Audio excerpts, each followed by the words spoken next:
بسم الله الرحمن الرحیم. یو ورور پوښتنه کړې ده، وایي مکروه کار څه ته وایي او پر مکروه کار باندې دوام دا څومره ګناه ده. د دغه ورور د پوښتنې په جواب کې باید ووایم چې مکروه دوه ډوله دي، یو مکروه تحریمي دی، یو مکروه تنزیهي دی.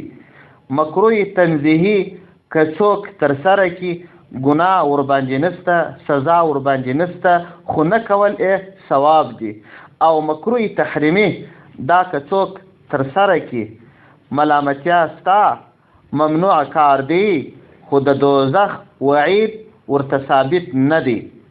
لکه چې الموسوعه په اتجرشم جلد صفحه 373 کې لیکي، وایي د داسې ملامتیا او د داسې توانو سره کېدای شي مخ شي چې هغه تر دوزخ تر سزا کم وي. لکه پیغمبر صلی الله علیه وسلم چې فرمایي من ترک سنتي لم ینل شفاعتي، وایي که څوک زما کوم سنت پرېږدي، موقت سنت پرېږدي، زما د شفاعت څخه به برخمن نشي.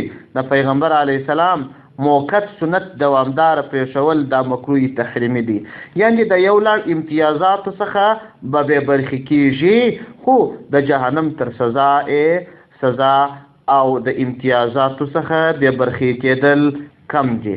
الموسوعه جلد اول صفحه 250.